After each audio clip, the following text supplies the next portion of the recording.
Un agradecimiento especial a los patrocinadores de estos videos: Nif Olive, Buk Takovich, Arturo Curiel, Joel Carrillo, Enrique Vivas, 141 Maxi, Chris Underwater, Enrique Domínguez, Stroke, Valdemar, Agustín Villalba, Francisco Domínguez, José Escarpeta, Derfo95, Ashley Scarlett, Mifa, Robespierre 420, Matías Buno, Naye Elum, Alejandro Ramírez, Avi Ugalde, Rodrigo Flores, Dave Sipet, Enrique Corona, Dark Polom, Osvaldo Núñez, Agustín Reyes y Furch 135.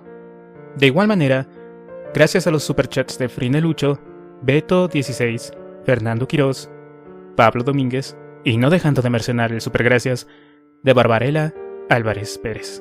Si tú también quieres apoyar el canal de tu tío el Batsy, además de tu comentario y tu like, recuerda que también puedes suscribirte a los miembros del canal desde 20 pesitos o, si así lo prefieres, hacer una donación mediante PayPal, el cual te dejaré en la descripción de este video. Espero que disfrutes la siguiente narración.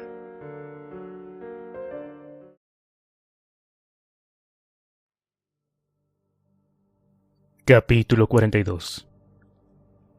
No podría decir en qué momento se empezaron a torcer las cosas. Resulta muy difícil calcular el tiempo cuando estás disparando en unas escaleras a oscuras contra todo aquello que se mueve.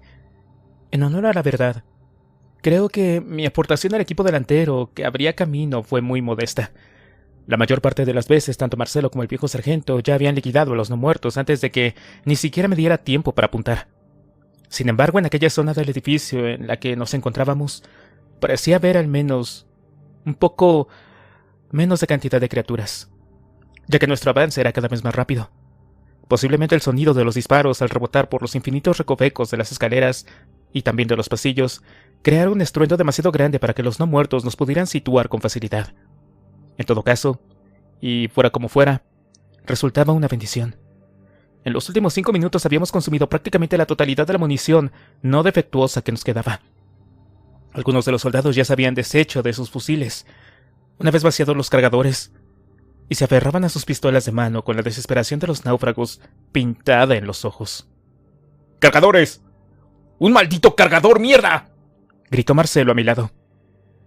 ¡Tenga! Brotó sudando profusamente. Le alcanzó uno, mientras añadía con voz temblorosa: ¡Este es el último! Para asegurarse de que el argentino la había entendido bien, le hizo un gesto inconfundible con las manos vacías. Me giré hacia él, con la incredulidad pintada en el rostro. Aún nos quedaba un tramo de escalera por bajar, y después recorrer toda la planta baja hasta la salida de la plaza donde supuestamente estaban aparcados los blindados. Sin más munición no podríamos llegar ni a la puerta del edificio. Mi mirada se cruzó con la de Tank, que caminaba en el extremo derecho de la columna, cerca del final donde Víctor y el otro sargento cubrían nuestra retirada manteniendo a raya a los pocos no muertos que pudieran aparecer.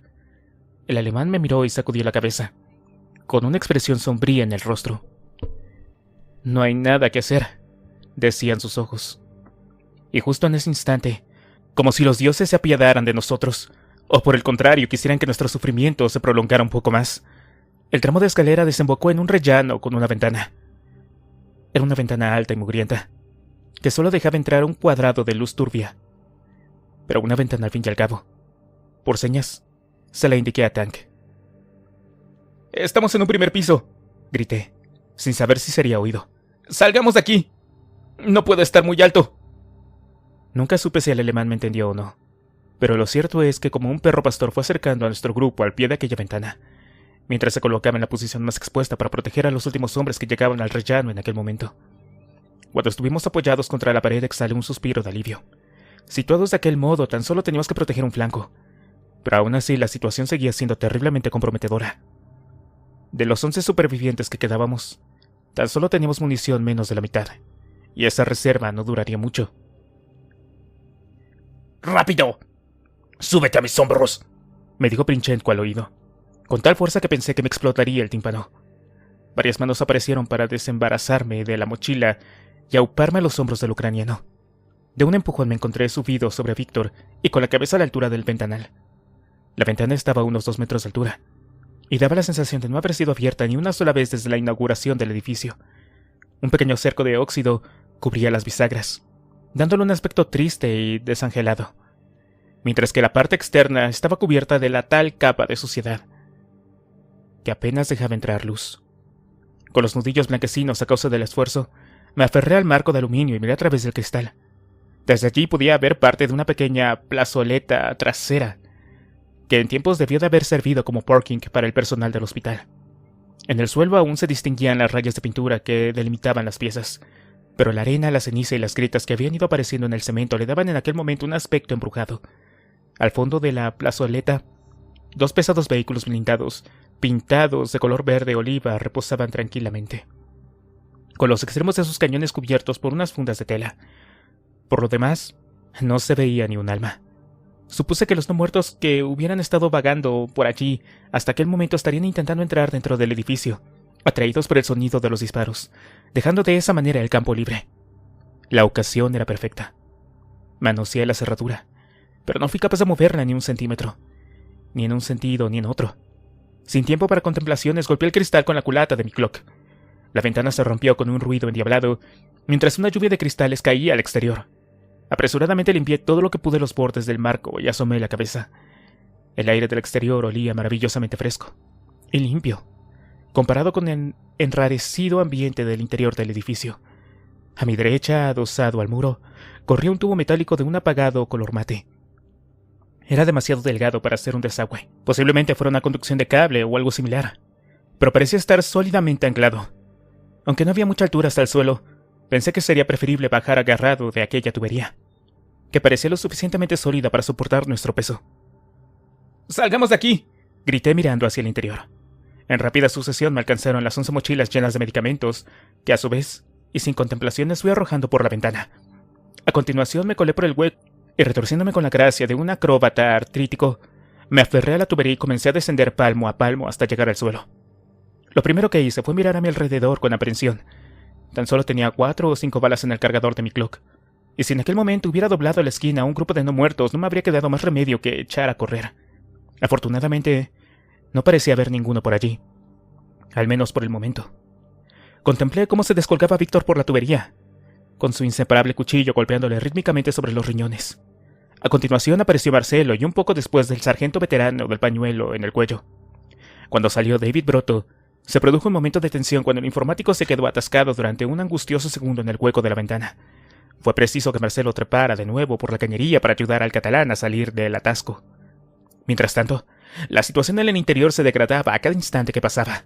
En aquel momento ya solo se oía el disparo de 2 fusiles, que a duras penas podían contener a la muchedumbre de no muertos. Uno de los soldados salió por la ventana con el pánico pintado en su rostro, y optó por saltar directamente al suelo. Al aterrizar, su tobillo derecho emitió un crujido tan terrible que por un momento todos nos olvidamos de la situación y nos volvimos hacia el pobre desgraciado, que se retorcía del dolor. Ya solo se escuchaba el epido cadencioso de un fusil en el interior del edificio. Tank salió por la ventana y se giró hacia el interior, alargando su mano al siguiente en salir, un soldado muy moreno y con la cara marcada por el acné. Pero cuando ya se le tenía agarrado por la muñeca, el soldado soltó un grito desgarrador mientras algo tiraba de él hacia el interior del edificio. ¡Ah, joder! ¡Duele! ¡Duele! ¡Duele! Gritaba el chico, tratando de sujetarse desesperadamente al brazo del comandante. Sin ceremonias y musitando un breve «lo siento», Tank soltó las muñecas de aquel pobre diablo. En menos de un segundo el cuerpo del muchacho fue tragado hacia el interior del edificio y desapareció con la misma rapidez que un muñeco dentro de una caja. Sus gritos de agonía resonaron durante un instante y luego solamente hubo silencio. Estábamos mudos cuando Tank alcanzó el suelo y se sacudió el polvo de la guerrera, manchada de sangre de alguien o algo en una manga.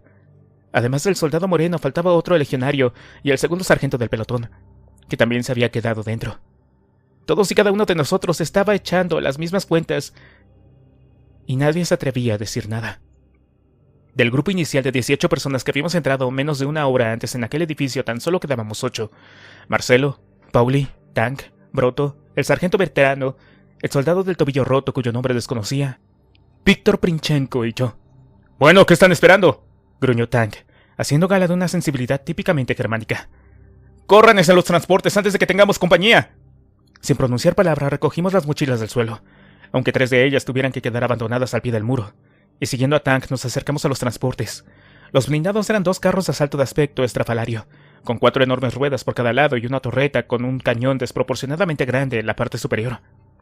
aunque daban la sensación de haber sido diseñados por un ingeniero sin sentido de la estética, transmitían sin embargo una imagen de potencia fuera de lo común. ¿Qué clase de trasto es este?, pregunté, mientras trataba de recuperar el aliento.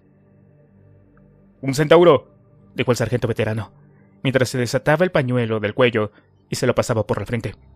«Un blindado ligero de reconocimiento. Pese a lo feo que se pueda parecer, es un trasto formidable. Tuve uno de estos bajo mi mando en Bosnia hace años». «Si es capaz de sacarnos de aquí, para mí ya es el más formidable del mundo», murmuré, sin compartir el entusiasmo del militar por aquel montón de acero. «¿Cree que funcionará?» «Seguro», respondió el sargento con una sonrisa, mientras se encaramaba al blindado y abría la escotilla de acceso. «Estos trastos son muy robustos. Si tiene algo de combustible, seguro que va a funcionar». Mientras el militar se inclinaba sobre los mandos del vehículo tratando de ponerlo en marcha, me acerqué hasta Víctor. El ucraniano estaba sudoroso, pero no parecía cansado. Yo, por mi parte, me hice la enésima promesa de dejar de fumar mientras trataba de recuperar el aliento. «¿Por qué crees que lo dejaron aquí?», pregunté entre inspiración e inspiración. «Buena pregunta», replicó Brit. «O bien estos trastos no arrancan, o bien consideraron que no valía la pena llevárselo». «¿Por qué dices eso?». «Míralos», señaló Princhenko. «Tienen un cañón tan enorme como inútil en esta situación, y además, dentro de ellos no deben de caber más de 4 tripulantes. Y esos sí están muy apretados. Realmente, en caso de evacuación, al lado de un autobús o de un camión del ejército no son muy valiosos. Si tenían pocos conductores, es bastante lógico que los dejaran atrás».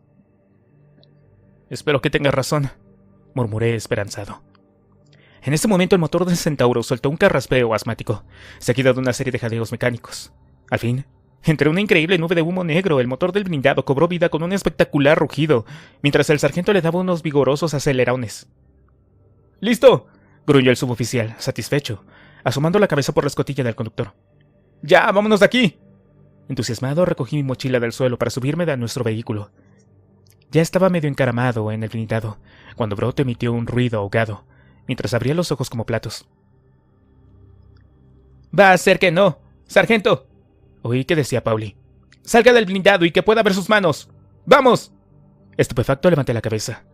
Pauli apuntaba al sorprendido sargento con su HK mientras Marcelo, a su lado, sostenía la MG3, apuntada hacia nosotros desde la torreta del Centauro.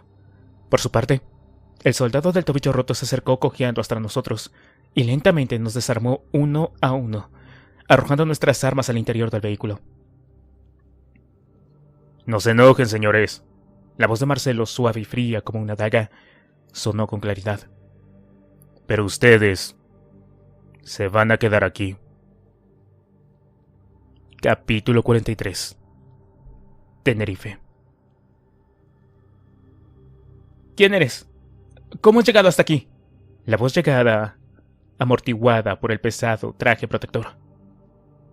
«Oye, no llevas puesto traje de aislamiento. No puedes entrar aquí sin él». Lucía se dio la vuelta al oír la voz apagada a sus espaldas. Al girarse vio a una mujer de unos 50 años de edad que la escrutaba fijamente desde el interior de una visera de un traje bacteriológico. La mujer sostenía una bandeja de probetas en una mano y una tablilla de anotaciones en la otra, y permanecía de pie al lado de un microscopio. «Estás herida», dijo de pronto la mujer con voz alarmada, mientras señalaba la pernera ensangrentada del uniforme de enfermera de Lucía. «Esto no es una zona de aislamiento. Puedes contaminarte». Antes de que Lucía pudiera pronunciar una sola palabra, una serie de disparos rápidos sonaron desde el otro lado de la puerta. Ambas oyeron una serie de gruñidos y ruidos de golpes, puntuados por más disparos. En un determinado momento se oyó la voz atronadora de Basilio Irizarry, gritando: «¡Eric! ¡Ayúdame de una puta vez!». Y después, tan solo silencio. La mujer del traje se acercó a la puerta y pegó su cabeza a la pequeña ventana ovalada del centro. Lo que vio le hizo dar un respingo y apartar la cabeza de forma brusca. «¡Están fuera! ¡Los no muertos están afuera! ¡Hay 6 cubículos abiertos!». Se giró hacia Lucía con los ojos relampagueantes de ira. «¿Lo soltaste tú? ¡Contesta!».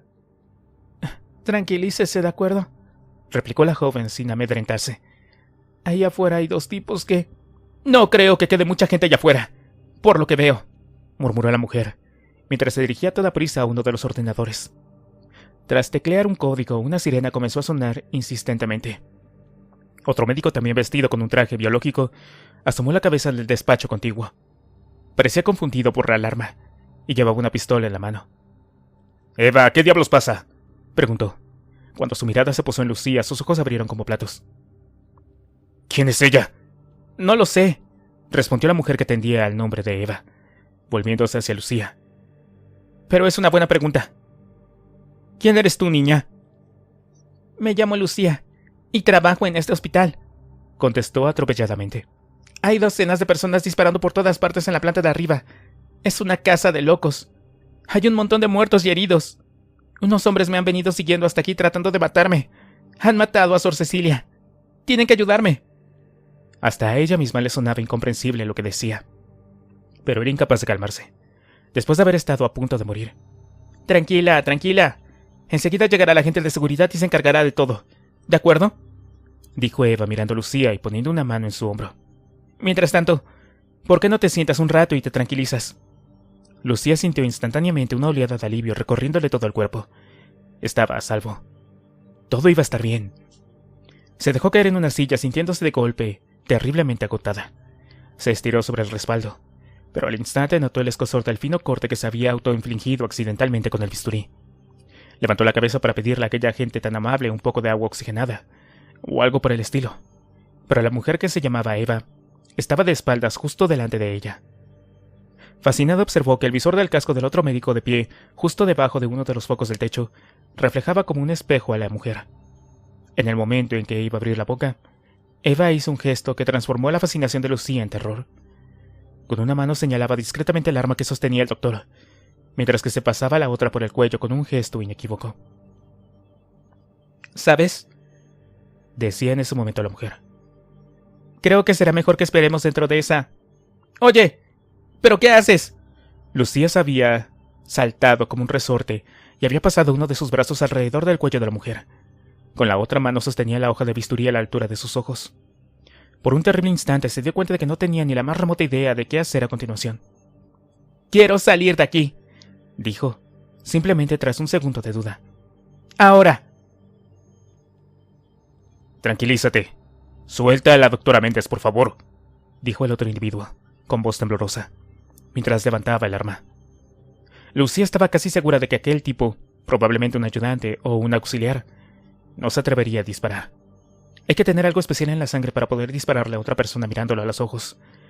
Le había dicho Víctor una vez, y Lucía prácticamente estaba convencida de que el ayudante no tenía lo que había que tener.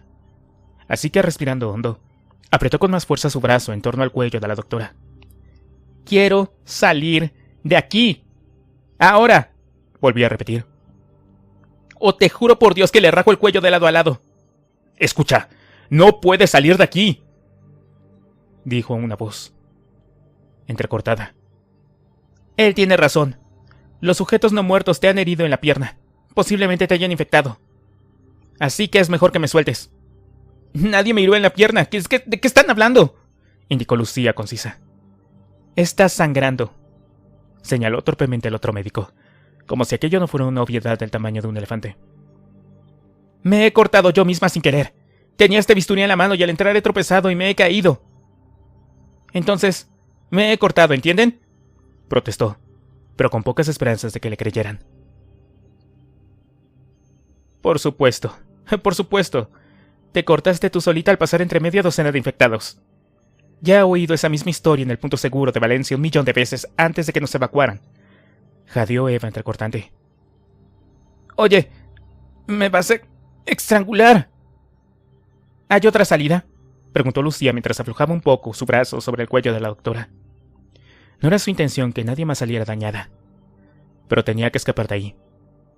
Si creían que estaba infectada, no se hacía muchas ilusiones sobre el tratamiento que le esperaba. «Está la otra esclusa de acceso, la que da a la zona de despachos», contestó el otro médico con voz vacilante, mientras señalaba la puerta que había a sus espaldas. «Maldita sea, Andrés. ¿Por qué no te callas una puta vez?», barbotó Eva furiosa, mientras sus ojos despedían chispas. En aquel instante, aprovechando que Lucía había aflojado su brazo, la doctora impulsó bruscamente la cabeza hacia atrás. El borde trasero del casco golpeó con fuerza a Lucía en la frente, y por un instante lo único que pudo ver fueron un montón de manchitas de colores bailando delante de sus ojos. Aquella era la oportunidad que la doctora Méndez había estado esperando. Con un codazo seco en el tórax de Lucía, que dejó a la joven sin aire en los pulmones, se desasió de ella y se apartó rápidamente hacia un lado. ¡Dispárale, Andrés! ¡Ya!, gritó. ¡Está infectada!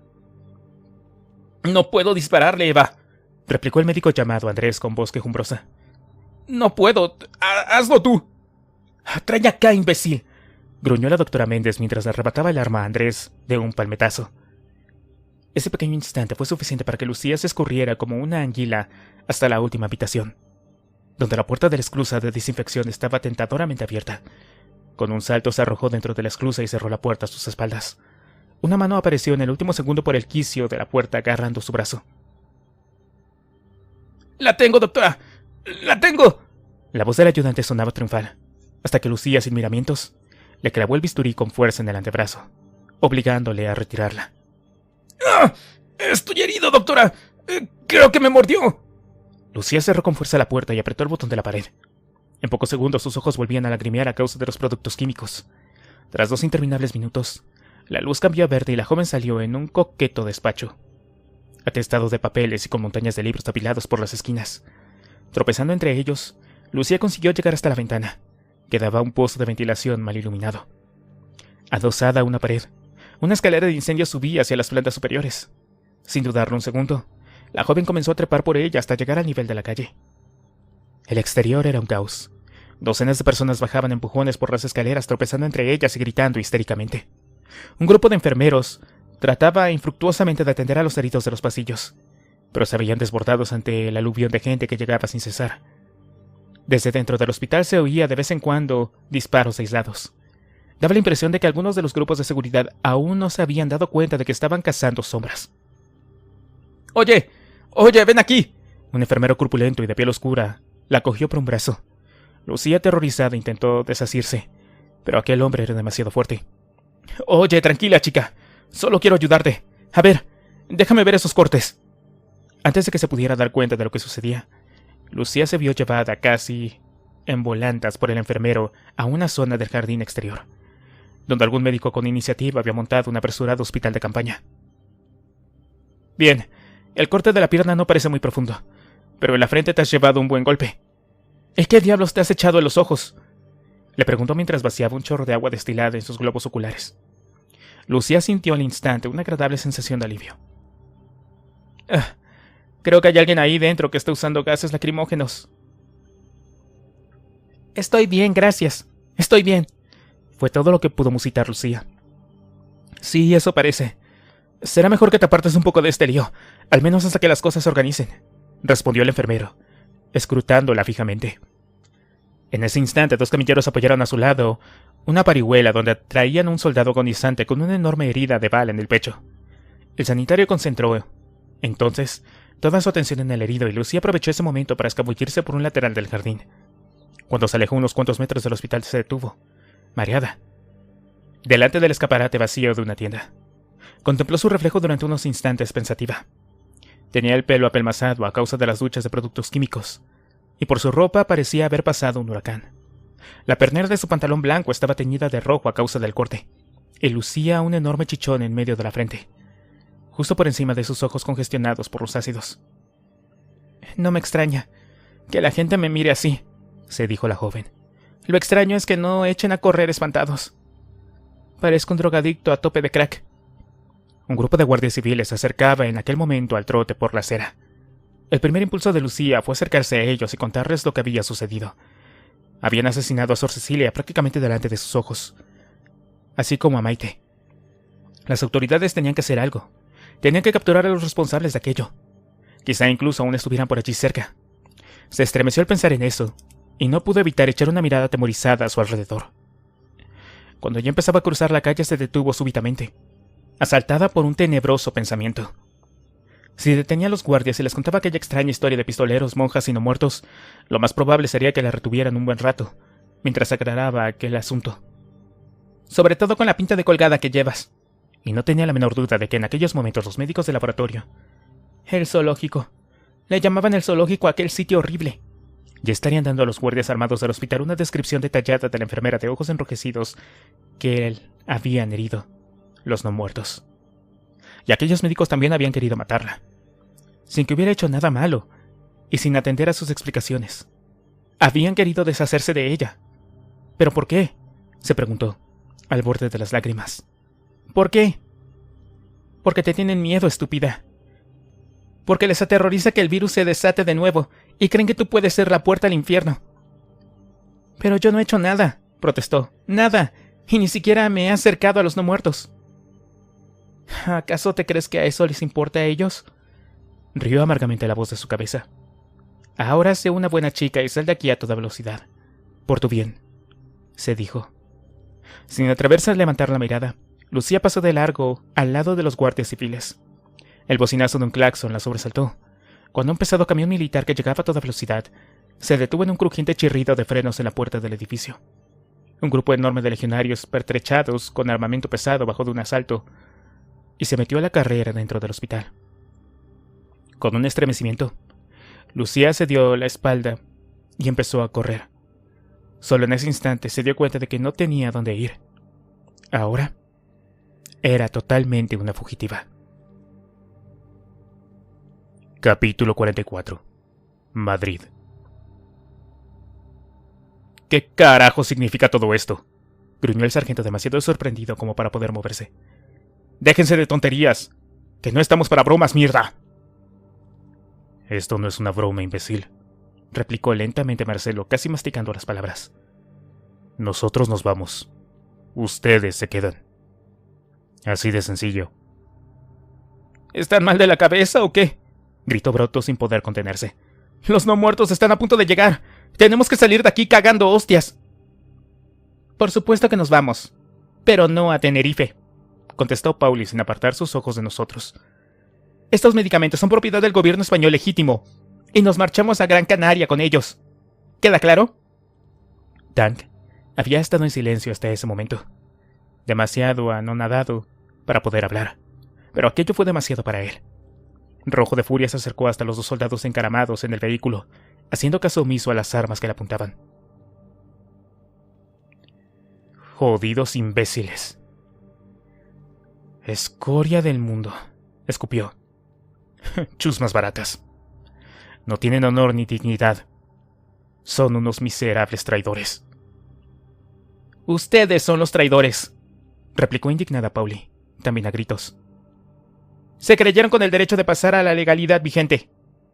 Traicionaron al legítimo gobierno democrático para instaurar una patraña de república que hay en Tenerife. ¿Gobierno democrático, dices? Tank estaba rojo de ira. El maldito gobierno Froilo no tiene ninguna legitimidad. Es una panda de militares escondidos detrás del nombre de un niño, al que utilizan para sus intereses bajo las apariencias de una monarquía democrática. Ese niño es el rey de España, el representante del gobierno legítimo. Solo a un traidor o a un comunista se le puede ocurrir tratar de instaurar una república a espaldas del pueblo, contestó Pauli casi con la voz rota. Nadie ha actuado a espaldas del pueblo, pedazo de imbécil.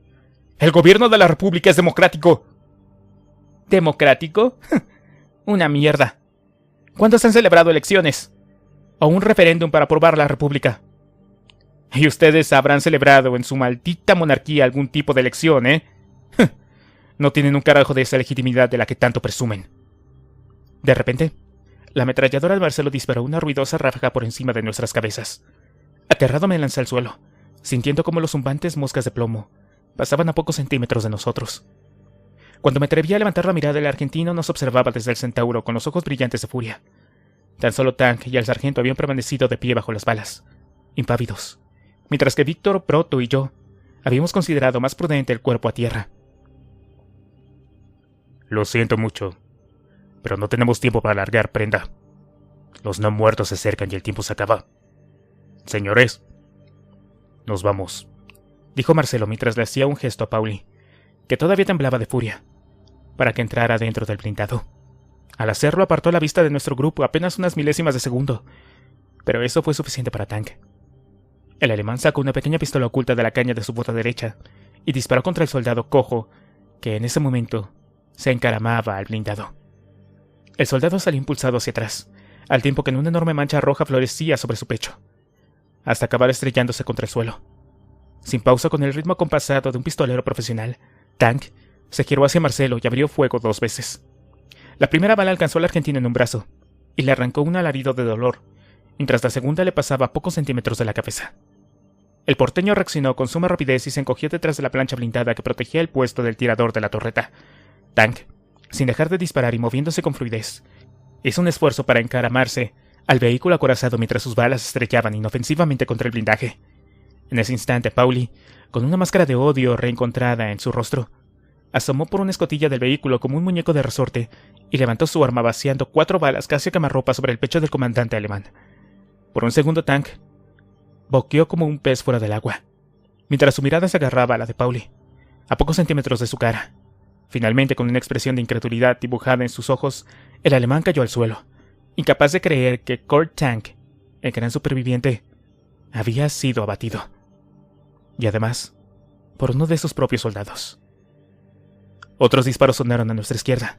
Marcelo, con un brazo diestro ensangrentado, había abierto fuego contra el viejo sargento, que intentaba alcanzar la escotilla del acorazado con las manos desnudas.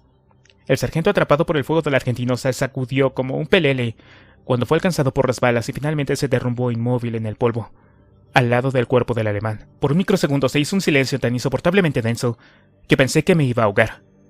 Con horror, vi que Marcelo giraba a la MG3 hacia nosotros, con la muerte bailando en sus ojos. Estamos muertos. Me dio tiempo a pensar. Se acabó. ¡Alto al fuego!, gritó Pauli. ¡No dispares, Marcelo! ¡Mierda, no dispares! El argentino nos contemplaba sin variar su expresión. Nosotros, desarmados e indefensos en el suelo, no nos atrevíamos a mover ni un músculo. A aquella distancia, una ráfaga de la MG3 nos partiría en 2 antes de poder hacer siquiera la menor duda en nuestra cabeza. Finalmente Marcelo exhaló aire y apartó su dedo del gatillo. Creí que en aquel momento me moriría de alivio. Escúchame bien, son civiles. Y no deberían haberlos metido aquí en medio de todo esto, dijo Pauli mientras nos observaba muy erguida desde la escotilla. Pero vivimos en tiempos difíciles que exigen sacrificios enormes a todos y cada uno de nosotros en la lucha por la libertad y el futuro de la humanidad. Y eso los incluye también a ustedes.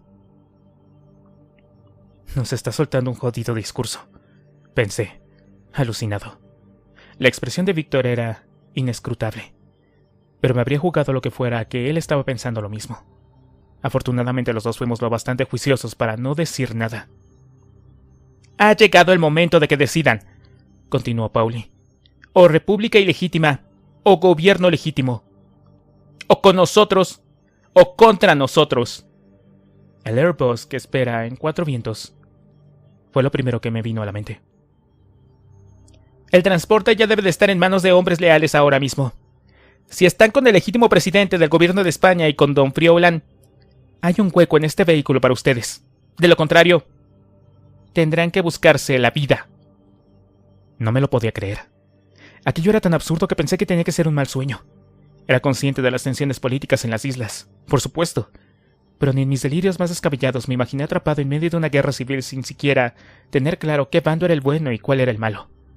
Si es que había bando bueno y bando malo, por supuesto. Mi mujer está en Tenerife, dije mientras me levantaba, ya que estaba claro que Pauli esperaba una respuesta. Y una amiga, Sor Cecilia, también está allí, gravemente enferma. Parte de esas medicinas, señalé hacia la mochila, pueden significar la diferencia entre la vida y la muerte para ella. No puedo abandonarlas. No así como así. Tengo que volver junto a ellas. Yo no voy a ir a Gran Canaria. ¿Y tú, Prenchinko, qué dices? Se giró hacia Víctor. Ese gobierno terrorista republicano intenta meterte en la cárcel, ¿no es cierto? Es tu oportunidad de librarte de ellos y poder servir a los legítimos representantes del pueblo. Es Princhenko, señorita, replicó el ucraniano con porte regio. Y sí, no niego que lo que usted dice sea cierto, pero ambas islas están llenas de espías. Y si en Tenerife se enteraran de que colaboramos con ustedes, se lo harían pagar a nuestras compañeras. Y lo que es peor, dirían que hemos huido como cobardes. Víctor Princhenko jamás se ha oído de nada, y no lo va a empezar a hacer ahora mismo. El código de honor del campesino eslavo una vez más me sorprendía. Pensé con sorna, mirando al suelo para disimular una sonrisa de orgullo. Además, añadió Víctor pasándome un brazo por encima del hombro y mirando fijamente a Pauli con sus terroríficos ojos azules. Uno nunca deja a sus amigos atrás. Si él se queda, yo me quedo. Si morimos, morimos juntos. Ha sido así hasta ahora y así será. Camaradas. Él y yo. Así de sencillo. Pangemano. Pauli nos observó durante unos instantes, con una mirada indescifrable en el rostro, a caballo entre el desprecio y el asombro. Finalmente nos desechó de sus pensamientos con un rápido parpadeo y se giró hacia Broto, de pie a nuestro lado con el pelo cubierto de tierra y polvo. ¿Y usted, Broto? ¿Qué quiere hacer? ¿Viene o se queda?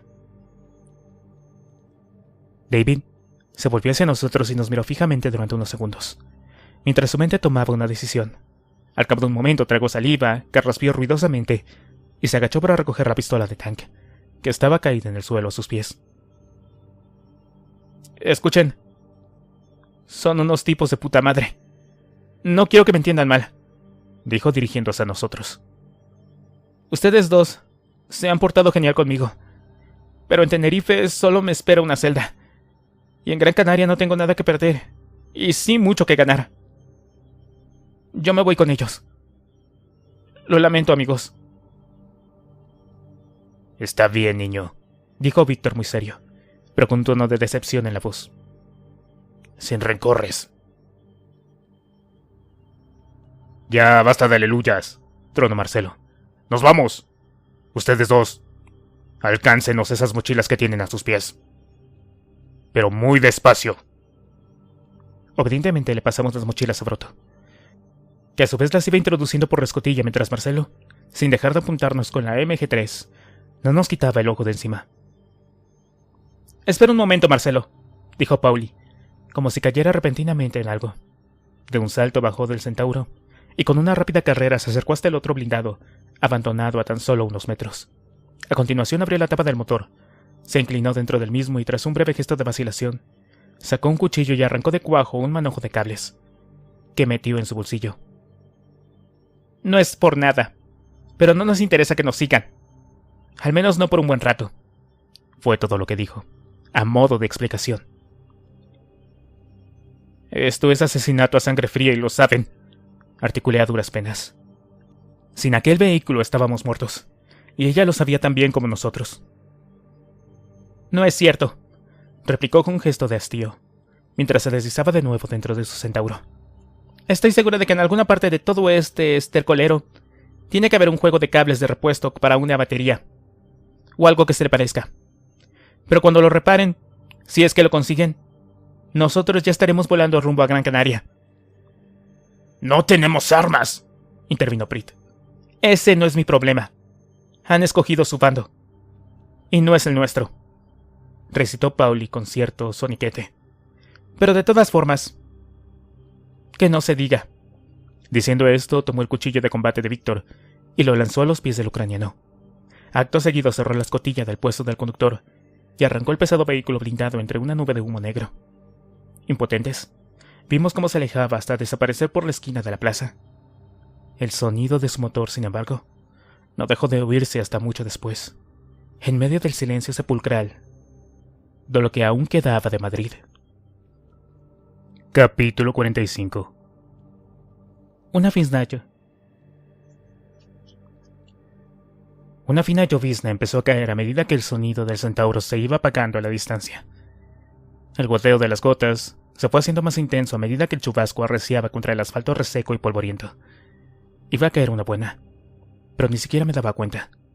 Estábamos solos, desarmados y sin ningún medio de transporte en alguna parte de una gigantesca ciudad abandonada e infestada de no muertos. Presa de la desesperación más negra y absoluta, Un quejido se escapó de mi garganta. Ya, anímate, me dijo el ucraniano dándome una palmada en la espalda. Podría ser peor. ¿Ah, sí? Me volví indignado hacia mi amigo. Dime cómo podría ser peor, ¿eh? ¡Dime! ¡Explícame cómo podría ser peor! Va, tranquilízate, fue la respuesta del ucraniano, mientras se agachaba a recoger su cuchillo. Nos tenemos el uno al otro, y ya hemos salido de situaciones parecidas, ¿no es cierto? Saldremos de esta. No te preocupes. Todo lo que tenemos que hacer es arrancar a ese bicho y largarnos cuanto antes. Ahora, pensemos de dónde podemos sacar unos cables de batería antes de que las cosas se pongan feas por aquí. Justo en ese instante, oí a mi espalda un gemido característico que me puso los pelos de punta. Aterrado pegué un brinco hacia atrás, mientras mi mirada buscaba al no muerto. Pero no había nada a la vista. Sin embargo, el gemido se repitió una vez más. Confundido, miré al suelo y vi que una mano del sargento veterano se movía débilmente. ¡Víctor!, grité. ¡Está vivo! Me incliné sobre el sargento. Tenía 4 o 5 agujeros de bala en el pecho, pero increíblemente estaba vivo todavía. Cuando agarré su mano entre las mías, levantó sus ojos. Tenía la mirada perdida, y tardó un rato en enfocar sus ojos en mí. Cuando trató de hablar, tan solo pudo escupir una espuma ensangrentada por la boca. Tranquilo, amigo, tranquilo, le dije, mientras me fijaba en el parche de su guerrera donde figuraba el nombre de Jonás Fernández. Escúchame, sargento. No deje de mirarme, ¿de acuerdo? Quédate conmigo, Jonás, vamos. En cuanto Víctor ponga en marcha ese centauro, nos largaremos de aquí a toda velocidad. ¡Ah, mierda!, bramó Víctor súbitamente furioso. Esa zorra ha arrancado de cuajo los cables de la batería. Aunque encontremos un repuesto, no podremos empalmarlo sin herramientas. Sin batería esta mole no se encenderá jamás. ¡Maldita sea! La sangre se me escapó de la cara al oír aquello. Los no muertos aparecerían en cualquier momento, y no teníamos a dónde ir. Víctor, me aparté de la cara un mechón de pelo empapado de lluvia y traté de controlar mi voz para no dejar traslúcido mi miedo. Este hombre se muere a menos que le den asistencia sanitaria inmediata, y nosotros no vamos a estar mucho mejor si no se te ocurre alguna solución rápida. Así que te pido por favor que pienses en algo. No podemos hacer nada, replicó Víctor descargando un puñetazo sobre el costado del centauro. Sin batería de arranque estamos muertos. El ucraniano se enderezó de golpe y me miró fijamente. Tenemos que irnos de aquí. Y rápido. Tal vez si seguimos esa calle tan ancha. La Castellana, creo que se llama. O tal vez por los túneles del metro. Podría funcionar. La mente del ucraniano funcionaba a toda velocidad. Víctor, dije, señalando al sargento malherido. Dime qué diablos vamos a hacer con él. Por toda respuesta, Víctor se palmeó el cuchillo que descansaba en su pierna. Si tenemos que huir en una carrera suicida, no podemos llevarlo con nosotros. Pero tampoco podíamos dejarlo allí, como un cebo indefenso para que los no muertos se sirvieran de él, como si fuera un bufete al aire libre. Respiré hondo, tratando de reunir valor. Una cosa era dispararle a uno muerto, y otra muy distinta acabar conscientemente con la vida de un ser humano. Víctor, comencé a decir sin saber muy bien cómo acabar la frase. Pero entonces el sargento Jonás Fernández levantó débilmente el brazo, tratando de llamar nuestra atención.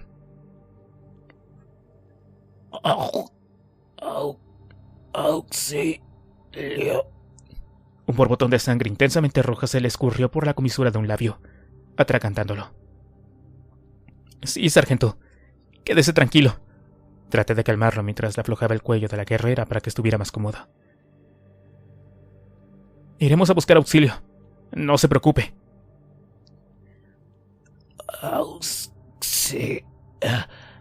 Auxiliar. Idiota. Un destello de impaciencia asomó a los ojos del sargento, mientras tosía otro esputo enrojecido.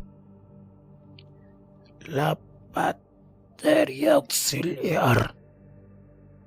¿Batería auxiliar? Brett se inclinó hacia adelante ansioso. ¿Y dónde está? La torreta. ¿Batería auxiliar? La lluvia se mezclaba con los regueros de sangre del sargento y creaba un charco rojizo que iba creciendo a su alrededor. Mismos bornes. Mismo voltaje. Antes de que acabara de hablar, Brett ya trepaba con la agilidad de un mono por el lateral del centauro y se colocaba en el interior de la torreta. Oí trastrear al ucraniano en el interior, mientras yo levantaba la cabeza del sargento, intentando que al menos pudiera respirar un poco mejor. No sabía qué podía hacer para ayudarlo, y aunque tuviera los conocimientos médicos necesarios, sospechaba que el estado del sargento Jonás Fernández estaba más allá de cualquier posible cura. Él debía de saberlo también, sin ningún género de dudas, y aguantaba estoicamente el dolor que le tenía que estar destrozando por dentro. ¡Aquí está! Brinchenko asomó por la torreta, sosteniendo triunfalmente una caja de forma rectangular entre sus brazos. Dame 2 minutos y esto estará listo. No íbamos a tener tanto tiempo. Por la esquina de la plaza ya asomaba un grupo de 3 no muertos tambaleándose. ¡Brit! Vociferé con todas mis fuerzas. ¡Apúrate! ¡Tenemos que irnos ahora! Me eché al hombro al sargento Fernández y lo metí de la manera más delicada que pude en el interior del centauro, a través de la escotilla superior. Afortunadamente para él, Jonás Fernández, sargento veterano del tercio Juan de Austria, parecía haber perdido el conocimiento y no tuvo oportunidad de quejarse. Cuando su cuerpo estuvo dentro, me giré para comprobar que los no muertos ya habían avanzado a la mitad de la distancia que les separaba de nosotros. En un arranque de inspiración, corrí hacia las 3 mochilas que habían quedado abandonadas al pie de la ventana. Los no muertos vacilaron un momento al verme, y comenzaron a caminar en la dirección hacia el que me dirigía. Cogí 2 de las mochilas y arrastrándolas sobre el asfalto, volví hacia el blindado, trastabillando, lanzando de vez en cuando una cautelosa mirada sobre mi hombro. Las criaturas ya estaban a menos de 100 metros de nosotros. ¡Víctor! ¡Acaba de una vez o te van a arrancar las pelotas! Grité mientras arrojaba las mochilas dentro de nuestro vehículo. Ya casi está. El ucraniano sudaba profusamente, mientras sus manos se movían a una velocidad endiablada dentro de las tripas del motor. ¡Listo! ¡Adentro! ¡Ya! De un salto nos encaramamos dentro del centauro y cerramos a presión las escotillas de acceso sobre nuestras cabezas. Justo a tiempo. Cuando nos colocamos en los asientos delanteros, los no muertos ya estaban golpeando con sus manos los costados del blindado, provocando una baraúnda increíble. ¡Arranca de una vez, por Dios! Le grité al ucraniano. ¿Qué dices? Brinchenko me miró de repente como si yo hubiera perdido el juicio. Ni siquiera sé cómo se arranca esta cosa. ¿Cómo que no sabes? Los ojos se me abrieron como platos. ¡Se supone que eres un piloto, mierda! ¡Piloto de helicópteros! ¡De helicópteros! Replicó airado el ucraniano. Y en la Fuerza Aérea no tenemos nada parecido a esta caja con ruedas. Y yo pensaba que tú sabrías guiar esta cosa. ¿Yo? Entonces me tocó el turno de quedarme asombrado. Víctor, no había subido un blindado en mi vida. Ni siquiera hice el servicio militar, mierda. Yo era abogado, demonios. Sí, eso cuéntaselo a los de afuera, gesticuló Brinchenko. ¿Sabes o no arrancar a este chisme entonces? No, mierda, claro que no. De repente un destello de lucidez me asaltó con fuerza. Espera, el sargento sí que sabe. Oye, Jonás. Oiga, sargento, despierte. Vamos, sargento, abra los ojos. Lo necesitamos. El sargento Fernández tardó un buen rato en reaccionar. Su respiración se había vuelto espasmódica, y de vez en cuando se veía asaltado por repentinos eructos de sangre que se mezclaban con la que salía de los agujeros abiertos de su pecho. No me explicaba cómo podía permanecer con vida aún. Con voz trémula y entrecortada, le fue dando indicaciones al ucraniano para que pudiera arrancar el blindado. El sistema de ignición era ultra resistente. Gracias a eso había aguantado más de un año a la intemperie y ya funcionaba, pero también dolorosamente complejo. Víctor se equivocó 2 veces en la secuencia de encendido y tuvo que comenzar de nuevo. Mientras tanto, docenas de no muertos se habían concentrado en torno al centauro. Algunos incluso se habían encaramado al mismo y se paseaban sobre nuestras cabezas, tratando de encontrar una vía de entrada dentro del vehículo. Con un escalofrío comprendí que si no lográbamos encender el motor, estaríamos atrapados allí dentro para siempre, o hasta que muriéramos de hambre y sed. Pese a ser una mole de varias toneladas, los golpes que le daban a los no muertos hacían vibrar de lado a lado el blindado, y el ruido en el interior era ensordecedor. Con un chirrido estrepitoso, Víctor logró finalmente embragar la primera marcha al tiempo que el motor tosía por primera vez en más de un año. El centauro dio un salto hacia adelante y encendió. ¡Trata de arrancarlo! ¡Trata de arrancarlo, por Dios! Nada más de oírme decir esa frase, y pese a la gravedad de la situación, no pude evitar con una risa histérica adornar el ambiente y que escapara de mis labios incontrolablemente. ¡Dime qué coño te pasa! Víctor me dirigió una fugaz mirada, como si pensara que me había vuelto loco. ¿Qué esto te parece gracioso? Víctor lo intentó por segunda vez. En esa ocasión el centaurio botó un poco, pero no se caló. Con gesto triunfante, Víctor me miró y se secó el sudor de la frente. Apretó el acelerador, y un potente rugido salió del motor diésel. «Ronronea como un menino», dijo satisfecho, mientras pegaba sus ojos al visor del puesto de mando. «Y ahora, vámonos». «Tenemos que llegar a 4 vientos antes que ellos, o esto no servirá de nada». «Víctor», apunté pensativo. «Y ya nos llevan una buena ventaja». Ese no era el único problema. El indicador del combustible del Centauro estaba en la reserva, y además no teníamos la más remota idea de qué obstáculos podríamos encontrar a través de un Madrid abandonado. Ni siquiera estaba seguro de poder encontrar el camino hasta el aeródromo. «Al carajo», dije tras un segundo. «¡Sácanos de aquí, ya!». Con un acelerón, el Centauro comenzó a moverse lentamente, empujando a la masa de no muertos acumulada en su entorno. Tras unos cuantos metros agónicos y algún que otro cuerpo aplastado, Víctor se hizo finalmente con los controles del blindado, y conseguimos salir de la plaza. El ucraniano y yo nos miramos, e hicimos una mueca de sentimiento. Empezaba una carrera contra el maldito reloj. Capítulo 46. «Frit, cuidado». El centauro dio un bandazo que casi lo levantó de un lado para esquivar, en el último momento, una pila de contenedores de basura atravesados en medio del carril. Con un quejido, el vehículo recuperó su posición natural, y continuamos circulando por el centro de la calzada a toda velocidad que podíamos. Tras media hora de trayecto por la Castellana, en un recorrido que nos mantenía al borde del infarto, estaba claro que nos iba a llevar bastante tiempo salir de Madrid por tierra. La enorme calle con sus 10 carriles de anchura era lo suficientemente amplia como para poder esquivar los ocasionales grupos de no muertos que encontrábamos de vez en cuando por el camino. Los restos de un vehículo o de un puesto de control abandonado nos obligaban a avanzar en zigzag, pero por lo demás, el paseo estaba bastante despejado. Las calles secundarias que desembocaban en el eje principal estaban en su mayor parte cortadas mediante barricadas, hechas a base de montañas de autos apilados de forma improvisada.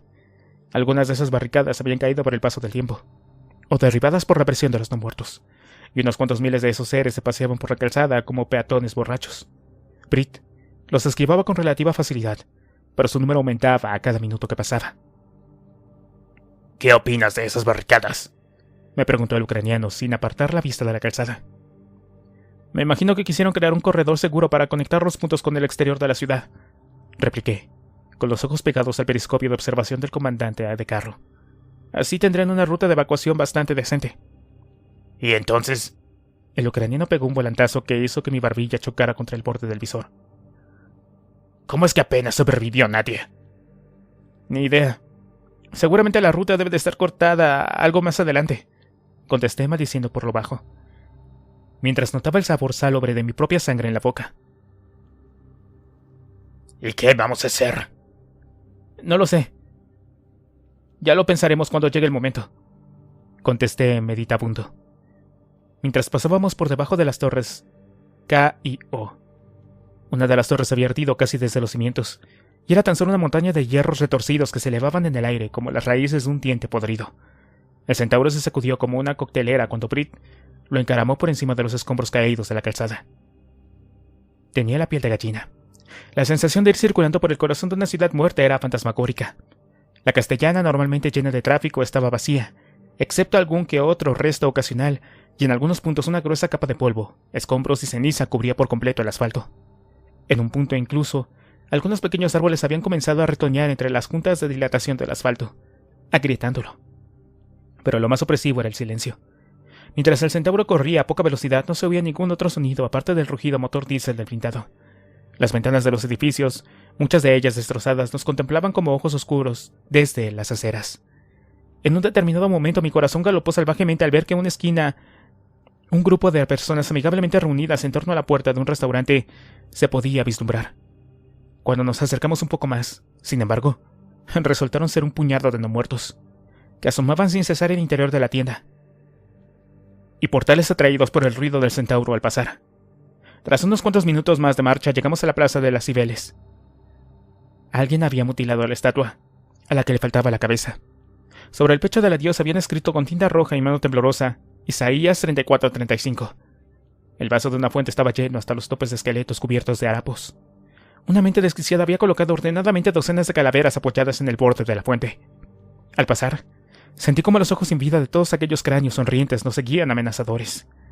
Un rato después, cuando llegamos a la glorieta de Atocha, Víctor detuvo el centauro con un frenazo tan brusco que casi me derribaba al suelo. ¿Qué diablos pasa?, le pregunté. ¿Por qué frenas? Mira allá adelante, replicó Princhenko. No podemos seguir por aquí. La plaza de Atocha ya no existía. Uno de los edificios que hacía esquina había sido volado por los aires y sus restos obstruían gran parte de la calzada.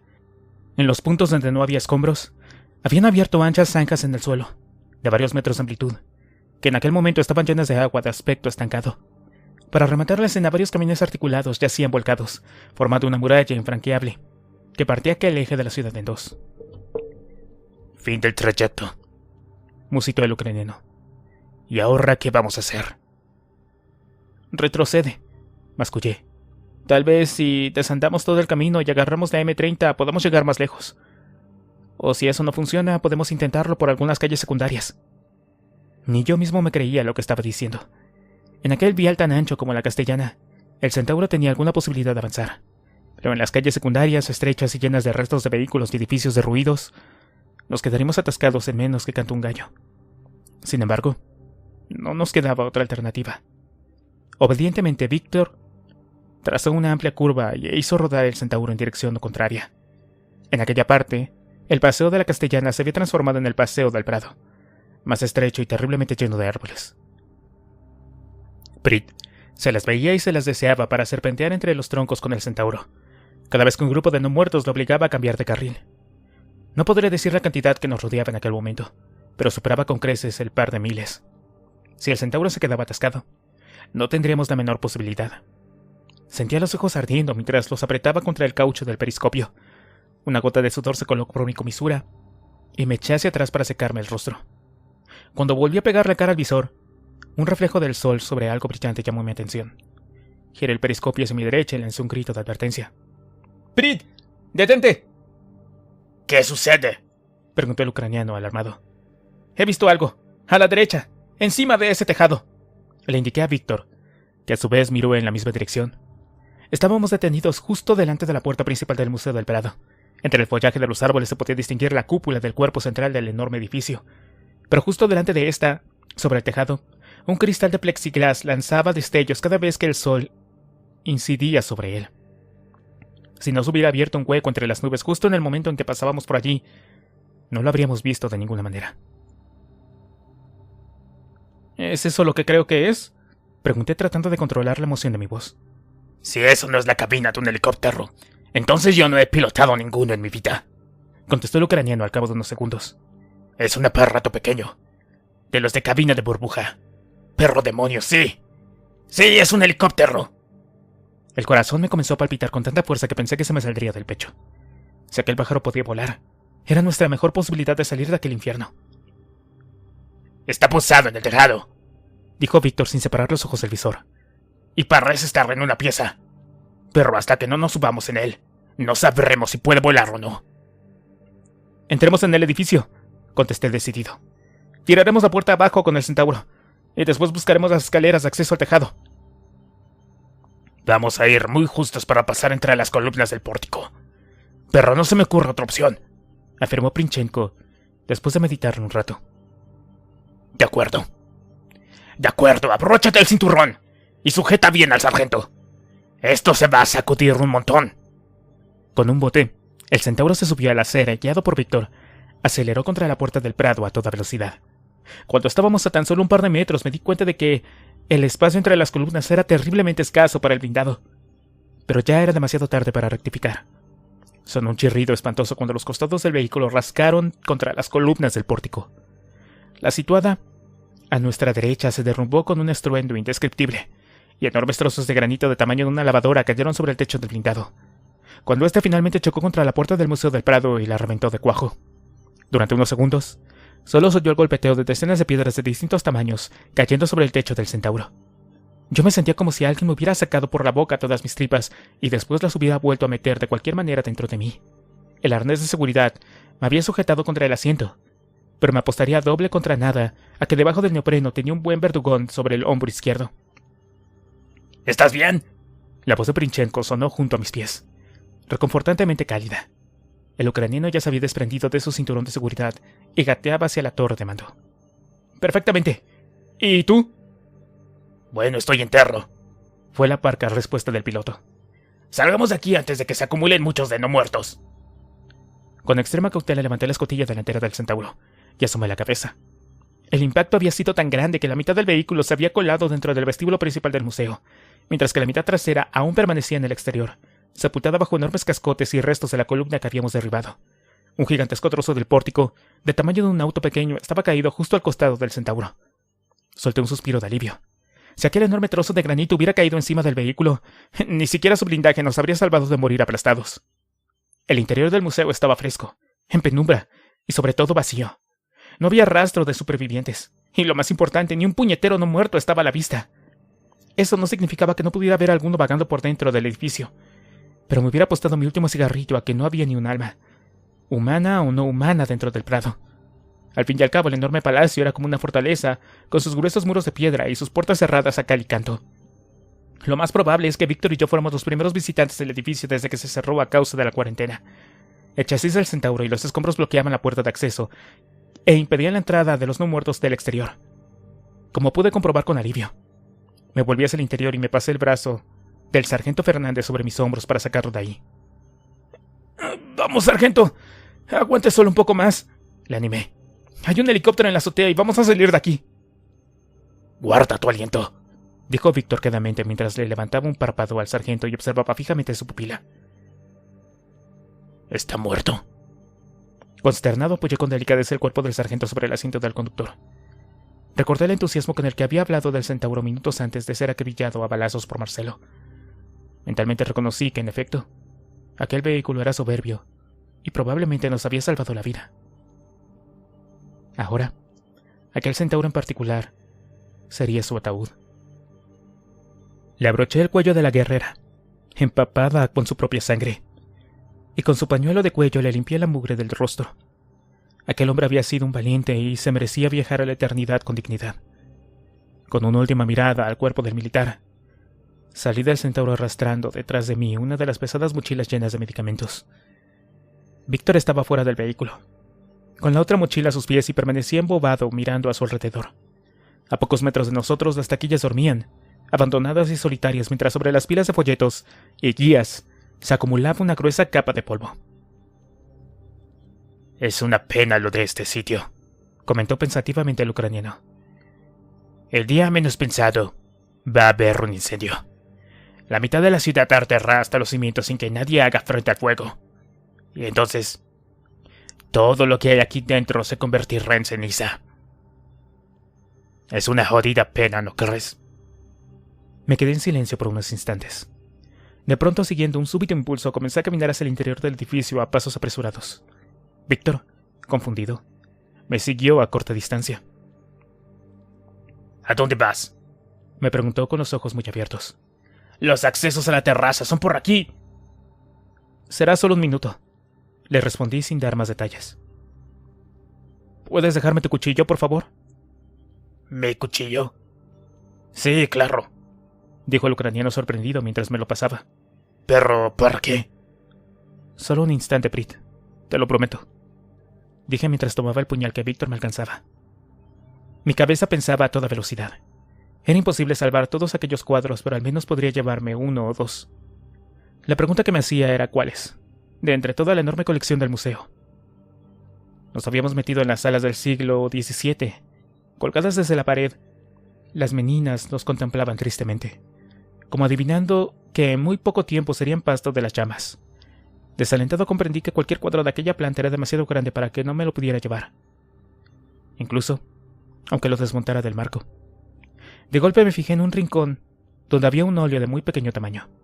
Me acerqué a la carrera y lo contemplé. Era un paisaje muy pequeño. Un jardín lleno de cipreses, con un elegante arco de mármol blanco al fondo. El arco estaba cubierto con unas tablas mal colocadas, y desde un nicho a la derecha, un dios griego contemplaba pensativamente al espectador, mientras unos personajes en primer plano conversaban de manera apacible. Aquel cuadro transmitía una inmediata sensación de paz y tranquilidad absoluta. El autor había conseguido, con el talento de un verdadero genio, atrapar un instante de calma y sosiego en un caluroso día de verano. Rodeado de los majestuosos y enormes retratos de reyes y reinas muertos muchos siglos atrás, aquel pequeño óleo brillaba sin embargo con propia luz. Tenía mucha más fuerza y vida propia que cualquiera de los óleos que lo acompañaban en la sala. La placa situada debajo ponía «Vista del jardín de la Villa Médicis» y un poco más abajo el nombre del autor. Velázquez. Sería aquel entonces. Descoqué el cuadro de la pared y lo apoyé boca abajo sobre un banco. En tiempos normales aquello habría disparado instantáneamente una alarma y antes de que hubiera podido ni siquiera respirar habría tenido una docena de guardias armados a mi alrededor. Sin embargo, ni un solo ruido se oyó cuando comencé a soltar una a una, con la punta del cuchillo de Víctor, las grapas que unía el lienzo al bastidor. Cuando lo tuve suelto, lo enrollé cuidadosamente hasta formar un tubo de poco más de 40 centímetros de alto y un dedo de grosor. Lo metí en una funda vacía de los virotes, que llevaba adosada al muslo. «Gracias», le dije a Víctor mientras le devolvía el cuchillo. ¿Por qué hiciste eso?, me preguntó el ucraniano perplejo. Porque tenía que hacerlo. Esos medicamentos que llevamos en las mochilas son importantes, sin duda. Pero esto, contesté impotente mientras señalaba los lienzos que colgaban a nuestro alrededor. Esto es igual de importante, Víctor. Es nuestra herencia, nuestro legado, la suma de lo que somos. Cuando todo esto se pierda, una parte de nosotros se perderá para siempre también. Cuando esto desaparezca, y eso va a suceder dentro de muy pocos meses o años tal vez, la civilización será un poco menos brillante. No podemos llevárnoslo todo, pero al menos tratemos de salvar uno, aunque sea solo uno. De acuerdo, suspiró el ucraniano, arrastrándome de un brazo hacia las escaleras. Pero vámonos de una vez, si no quieres que corramos la misma suerte que estas pinturas. Mi mirada se paseó por última vez sobre aquellos lienzos famosos. Desde su caballo, Carlos V se despidió con una expresión burlona en el rostro, como si supiera que nosotros seríamos los últimos visitantes que recorrerían aquella sala. Capítulo 47. Las escaleras que subían al tejado arrancaban de una puerta disimulada detrás de la cabina de guardia. Era un hueco estrecho y bastante oscuro, ya que solo se filtraba la luz del lucernario superior, cubierto por bastante suciedad. Con muchísima cautela subimos aquellas escaleras, con Víctor abriendo la marcha, cuchillo en mano. Tuvimos que empujar entre los dos para abrir la hoja del cristal blindado y acero que remataba el hueco de las escaleras. Cuando salimos al tejado, nos quedamos estupefactos. Hasta donde alcanzaba la vista, rodeando el museo, una muchedumbre de docenas de miles de no muertos apiñaba a nuestro alrededor. Di un paso atrás mareado. «Dios mío», mascullé. Son muchísimos». Un coro de gemidos alzó desde la muchedumbre cuando nos vieron movernos hacia el helicóptero. Aunque sabíamos que no podían llegar hasta allá arriba, aquel sonido nos hizo chirriar los dientes. Nos apresuramos a comprobar el estado del aparato. El helicóptero, pintado enteramente de blanco, no llevaba ningún dibujo ni emblema, aparte de la matrícula en la cola. Aquello no nos decía nada sobre quién era su propietario, dónde diablos estaba y el motivo que le había llevado a aterrizar allí. Ni en qué momento, pero tampoco teníamos tiempo ni ganas de ponernos a investigar. Al fin y al cabo, si estaba muerto no lo necesitaba, y si estaba vivo, pues bueno, que no se hubiera dejado las llaves en el contacto. «Tiene electricidad la batería». Víctor revisaba afanosamente los controles. «Y le quedan todavía unos 100 litros de combustible, un poco más de un cuarto de depósito. Su último piloto era un tipo cuidadoso sin duda. Crucé los dedos. Si el motor funciona, nos iremos de aquí en menos de 5 minutos. Con lentitud las aspas del helicóptero cobraron vida, girando despacio sobre nuestras cabezas mientras la turbina comenzaba a aullar. La cabina tenía un aspecto muy frágil comparado con las del Sokol o el Super Puma, pero Víctor parecía estar bastante satisfecho con el aparato. Empujando las palancas de gases, las palas ganaron velocidad, y de repente, noté cómo nos elevamos en el aire. ¡Lo conseguiste, Prit!, grité alborozado. ¡Lo conseguiste! ¡Estamos volando de nuevo! ¿Dónde está tu fatalismo ahora, Muy lejos de aquí. Es perro. Fue la sencilla respuesta del ucraniano, acompañada de una luz brillante que se dibujaba en la sonrisa de sus bigotes. Lejos de aquí. Ahora, vayámonos de una condenada vez, si es que no te importa. Con un suave giro de muñeca, el helicóptero se elevó en el aire, y por fin nos alejamos, camino al aeródromo de Cuatro Vientos. Dejamos la ciudad condenada y en ruinas a nuestras espaldas, mientras nos volvíamos un punto cada vez más pequeño en la distancia, hasta por fin desaparecer. Y entonces, de nuevo llegó el silencio. Capítulo 48. El Airbus descansaba en un extremo de la pista, brillando bajo un sol poniente que arrancaba los últimos destellos de su chapa bruñida. El helicóptero dio un par de pasadas por encima del avión, pero ni un alma se asomó desde el interior. Si no fuera por el brillo del fuselaje, se podría pensar que aquel aparato llevaba allí tanto tiempo abandonado como el resto de los objetos esparcidos por la pista. Fíjate ahí, me señaló Víctor, al tiempo que inclinaba el pájaro en una espiral para que pudiera ver lo que me señalaba. Seguí la dirección que me indicaba mi amigo. Al final de la pista había un montón de hierros retorcidos que aún desprendían algo de humo y llamas. «Es uno de los buchones», gritó sorprendido. «¿Crees que los Froilos lo habrán derribado?» No lo creo, meneó la cabeza. Lo más probable es que el piloto se haya estrellado al intentar aterrizar. Esos pájaros no eran fáciles de manejar, ni siquiera en su época. Así que imagínate la cantidad de cosas que pueden haber fallado después de llevar 50 años en un museo. No creo que el piloto haya salido con vida, murmuré lúgubremente, mientras contemplaba la pira que ardía a nuestros pies. Ni yo tampoco, convino el ucraniano. Pero lo importante no es quién se ha matado, sino quién está vivo allá abajo en este momento. Con un último giro, el helicóptero se puso en la vertical de aterrizaje y comenzó a descender. Nada más tocar tierra, Víctor bajó las revoluciones del motor, pero no lo apagó. Si teníamos que salir corriendo, era mejor que estuviera en marcha. Bajé del aparato y me acerqué con cautela al Airbus. Comprobé que las luces del interior estaban encendidas y las gigantescas turbinas del avión de pasajeros estaban en marcha, como si estuvieran a punto de salir de un momento a otro. De repente, la puerta lateral se abrió y un nervioso soldado se asomó, apuntándome con un fusil. ¡Alto!, gritó. ¿Quién es? Tranquilos, somos amigos, respondí también a voces. Amigos, tronó de nuevo la voz del soldado que me apuntaba.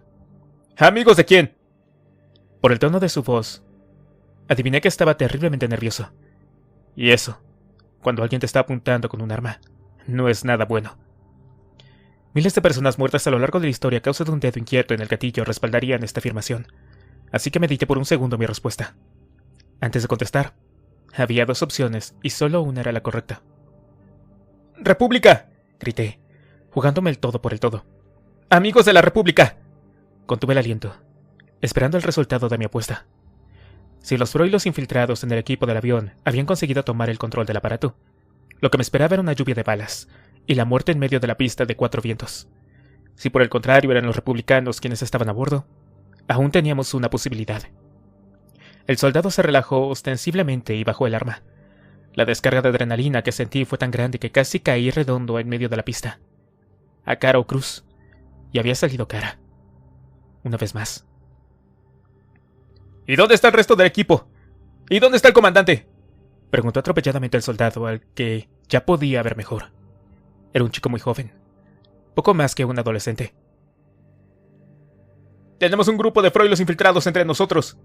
Sí, lo sabemos, respondí cansadamente, mientras tomaba una de las mochilas que Víctor traía a rastras desde el helicóptero. Solo quedamos nosotros. El resto ha muerto, incluido Tank. ¿Todos muertos? El chico casi se atragantó del susto. ¿Tank también? Eso es, intervino Princhenko con voz cansada. Queda un grupo de unos 3 Froilos fuertemente armados. que en estos momentos deben de estar viniendo hacia aquí en un carro blindado con un cañón bastante grande. No creo que sea prudente quedarnos. Eso es lo que tiene que decidir el piloto, supongo, contestó dubitativo el soldado. Subimos apresuradamente a la cabina. En el suelo yacían 3 cuerpos cubiertos por mantas manchadas de sangre. De debajo de una de las mantas asomaba un brazo terminado en una mano crispada. ¿Eran 3? Preguntó Víctor. No, eran tan solo 2, contestó el soldado meneando la cabeza. El otro es el alférez Barrios. Acabó con uno de ellos antes de que lo mataran. En ese momento salió de la cabina un teniente de mediana edad. Por el aspecto de su uniforme adiviné que debía de ser uno de los pilotos del avión. «Menos mal que han llegado», dijo mientras nos daba la mano efusivamente. «Si llegan a retrasarse 1 hora más, habríamos salido sin ustedes. Hemos intentado ponernos en contacto con Tank por radio desde hace horas, pero no responde nadie.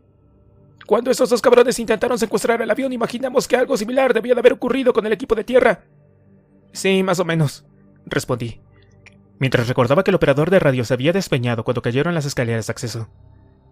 «Solo que en nuestro caso, los Froilos consiguieron hacerse con el control. En estos momentos vienen hacia aquí, y tienen un blindado con un cañón que podría volar este avión en 1000 pedazos. Si se lo proponen, teniente». «Entonces no perdamos tiempo», replicó el piloto mientras volvía a toda prisa hacia su cabina. «Más tarde nos contarán qué es lo que sucedió. Ahora, despeguemos». Agotado, me dejé caer en uno de los sillones mientras los 2 soldados supervivientes y el piloto cerraban la puerta del Airbus. Víctor, por su parte, demasiado excitado por las metanfetaminas, se había colado en el asiento del desaparecido copiloto. En esos momentos ardía a fuego lento entre los restos del buchón. Tras comentar en voz suficientemente alta como para que los oyese todo el mundo que no estaba dispuesto a volver a pasar un viaje en el compartimiento de pasajeros. Un par de minutos más tarde, el Airbus rodaba lentamente por la pista hasta llegar al extremo más lejano. Al girar, una de sus alas pasó brevemente por encima de la valla, cubriendo con su sombra a varios centenares de miles de furiosos, no muertos, que se encontraban al otro lado de la empalizada. Mientras el piloto hacía las últimas comprobaciones, miré con curiosidad a través de las ventanillas tratando de adivinar la silueta del centauro acercándose por la carretera.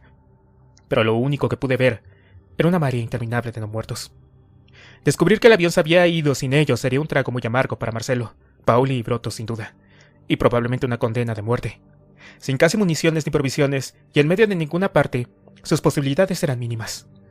Lo sentía especialmente por Broto, pero él había hecho su propia elección, cara o cruz, y al final, él escogió cruz. Al menos aún tiene la bala que le regaló Marcelo, pensé. Espero que también tenga el suficiente valor para usarla. Los 2 motores del Airbus rugieron cuando el piloto los puso a su máxima potencia.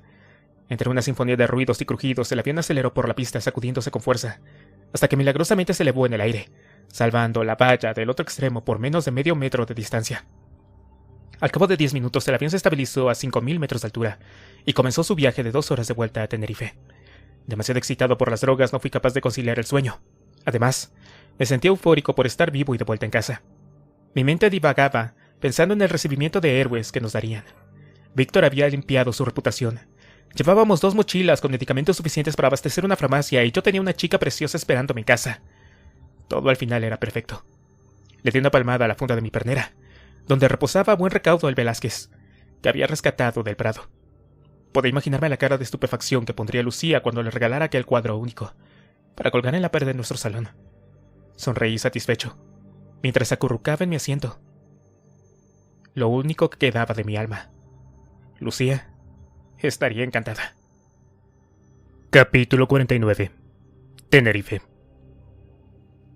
«Oye, ¿qué diablos sucede allá abajo?», era el soldado con acné quien se formulaba esa pregunta en voz alta, mientras nuestro avión realizaba la maniobra de aproximación a la terminal de rodeos en Tenerife. El vuelo había transcurrido sin sobresaltos, y un día espléndido de principios de verano nos había acompañado mientras tomábamos tierra, sonrientes, aunque cansados. Víctor y yo nos abrazamos antes de que el aparato se detuviera, cuando aquella frase lanzada al aire llamó nuestra atención. «¿Qué pasa?», pregunté mientras soltaba mi cinturón de seguridad y me acercaba a la ventanilla del otro lado del avión. Nadie me respondió. Todo el mundo estaba demasiado absorto contemplando el panorama que se ofrecía ante nuestros ojos. Todo el aeropuerto parecía un hormiguero después de que un niño travieso le hubiera dado una patada. Docenas de hombres corrían de aquí para allá, mientras que una larga hilera de camiones militares con las cajas abiertas salía ordenadamente de las instalaciones. En cada uno de los vehículos apretados como estorninos, docenas de soldados con expresión tensa y armados hasta los dientes le daban un último repaso a su equipo. «Esto no tiene buena pinta», murmuró una voz conocida a mi oído. Me giré hacia Víctor Brinchenko, que a mi lado observaba con aire preocupado todo el movimiento del exterior. «Puede que tal vez solo sea un ejercicio o unas maniobras», comenté con aire casual. «No lo creo», replicó el ucraniano. «Fíjate en todos esos camiones. Con la escasez de combustible que tiene la isla, mover tantos vehículos a la vez es una sangría para las reservas. No, esto solo puede obedecer a algo corto de verdad». No tuvimos mucho más tiempo para divagar, ya que en aquel instante la escalerilla exterior se adosó al Airbus y se abrieron las puertas. Antes de que pudiéramos salir, un grupo de soldados cubiertos con trajes bacteriológicos y fuertemente armados entró dentro de la cabina. «Ah, no, mierda, otra vez no», pensé instantáneamente, pero enseguida me calmé. La actitud de los soldados no era hostil, sino más bien amigable. Tras escrutar atentamente a todos los presentes y comprobar que no había una pandilla de no muertos babeando en el interior del compartimiento de carga, bajaron las armas y se despojaron de las capuchas de los trajes. Todo el mundo se relajó ostensiblemente. «Bienvenidos de vuelta, amigos», dijo el oficial del mando del grupo, mientras se pasaba el dorso de la mano sobre la frente. «Han escogido un día complicado para volver. Es un calor de los 1000 demonios, y encima estamos en alerta máxima». «Dime qué diablos pasa», preguntó Brit. «Por lo visto los Froilos han atacado el hospital del centro de Tenerife o algo así», comentó el oficial como de pasada. «Según he oído, la cosa ya está controlada, pero al parecer hay docenas de muertos». «Víctor», sujeté por los brazos a mi amigo mientras palidecía. «El hospital. Lucía y Sor Cecilia». «¿Qué ha sucedido exactamente?», preguntó el ucraniano mientras me hacía un leve gesto para que me calmara. «¿Cuántos son?». «Nadie parece saberlo muy bien, al menos por aquí», replicó el oficial, visiblemente perplejo por aquel interrogatorio en toda regla.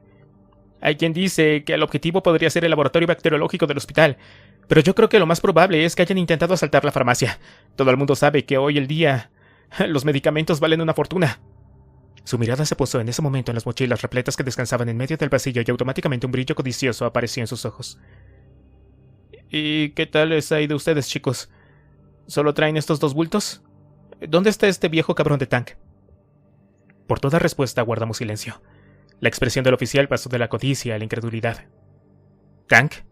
¿Muerto?», balbuceó atónito mientras meneaba la cabeza. «¿Y el resto? ¿Entonces solo quedan ustedes? Mierda. ¿Pero qué diablos ha pasado allá afuera?». «Los Froilos», respondió quedamente Víctor. «Igual que aquí». «¡Mierda!», maldijo el oficial, pegando un puñetazo en uno de los mamparos del avión. «Esta jodida guerra civil va a acabar con los pocos restos que dejaron los no muertos. ¿Quién coño necesita una infección para exterminar a la raza humana? Nosotros solos nos bastamos. Gracias». «Escuche, oficial», me adelanté, mientras sus hombres escoltaban al resto del equipo de Tank fuera del aparato. «Tenemos que ir a casa lo antes posible. Mi novia trabaja en ese hospital y tenemos además una amiga allí ingresada. Y queremos saber...». «Hay un procedimiento que debemos seguir», replicó el oficial, tajantemente. 7 días de cuarentena para todo el equipo. Lo saben muy bien. Fueron informados antes de salir». Traté de contener mi impaciencia. No podía esperar 7 días en cuarentena, ni tan solo siquiera 1 hora. Tenía el presentimiento de que algo iba terriblemente mal y necesitaba reunirme con Lucía y Sor Cecilia cuanto antes. «Escuche», le dije, apartándolo a un lado. «Simplemente necesito 1 hora para estar seguro de que ella está bien. 1 maldita hora. Antes de que nadie se dé cuenta. Estaré de vuelta en la zona de cuarentena, se lo juro por Dios». «Sabe muy bien que no puedo hacer eso», replicó. «Nos meteríamos en un lío horrible. Usted y yo... Si alguien se enterara... Nadie se va a enterar. Se lo juro», le dije ansiosamente mientras rebuscaba en uno de los bolsillos de mi guerrera. Finalmente encontré lo que buscaba. Media docena de cajas de antibióticos. Del paquete que había embutido en mis bolsillos a toda prisa cuando salíamos del depósito de Madrid. Aquel pequeño alijo valía una fortuna en Tenerife, y los ojos del oficial se abrieron con codicia cuando vio lo que le ofrecía de manera disimulada. Mi idea original había sido venderlos en el mercado negro, pero salir de allí cuanto antes era mucho más urgente. «1 hora. Ni 1 minuto más», musitó quedamente el oficial, mientras se metía los paquetes en sus bolsillos de forma disimulada. «Si dentro de 1 hora no están de vuelta, daré parte de que se han fugado y el problema será plenamente suyo. Van a disparar a matar. Ya lo sabe». Correré ese riesgo, repliqué, mientras cogía una de las Glock y me la colgaba a la cintura. Correremos ese riesgo, apuntó Brit, mientras agarraba uno de los HK y se ponía a mi lado. Brit, te lo agradezco, pero no tienes por qué venir, le dije. Esto es asunto mío. Es un pálpito, y a lo mejor no tengo razón, pero creo que Lucía me necesita ahora mismo, y no dentro de una semana. Si nos pillan afuera nos meteremos en un lío. Y vive Dios que tú ya sabes que tienes bastantes problemas como para... Ya acaba de parlotearte una puñetera vez, me cortó tajante el ucraniano. Yo voy contigo. Y se acabó. Ahora corre, si quieres que nos dé tiempo de estar aquí en una hora. Miré agradecido al ucraniano, y contuve las ganas de darle un fuerte abrazo. Aquel pequeño tipo era un gran hombre, y sobre todo un amigo leal hasta la muerte. Tenía suerte de contar con él. Salimos atropelladamente del avión, mientras el oficial se alejaba trotando hacia la terminal convertida en zona de cuarentena. Ignoraba qué excusa daría para justificar nuestra ausencia, pero no me cabía la menor duda de que tendría el asunto controlado, al menos durante la hora prometida. Ese tipo de personas siempre se las apañan, de una forma u otra. Tras 5 minutos de furiosa negación y el gasto de 2 cajas adicionales de antibióticos que desaparecieron rápidamente en los bolsillos indicados, Víctor y yo nos encontramos sentados sobre una montaña de metal reciclado apilada en la caja trasera de un asmático camión que rodaba hacia Tenerife, con su conductor terriblemente contento por la repentina e inesperada fortuna que le había sonreído. El viaje se me hizo interminablemente largo. Cuanto más nos acercábamos al centro de la ciudad, más intenso era mi pálpito. El número de controles militares era abundante, pero los pasábamos sin ningún problema. En uno de ellos, el suboficial al mando nos confesó que estaban en plena casa de una mujer, un agente de los Froilos que había participado en el asalto al hospital, pero no nos dio más detalles. ¿Qué opinas, Víctor?, le pregunté a mi leal amigo, que súbitamente parecía cansado. No me gusta nada, respondió el ucraniano. Espero que encontremos a tu chica cuanto antes. Toda esta gente está paranoica, y por si no te has dado cuenta, todo el mundo va armado hasta los dientes. En el momento menos pensado, algún chiflado va a perder los nervios y va a empezar a disparar, y entonces se va a liar la corta. Opino lo mismo que tú, contesté. Espero que al menos Lucía se encuentre en un lugar seguro. 5 minutos después, el camión llegó a una barrera más guarnecida que los anteriores controles.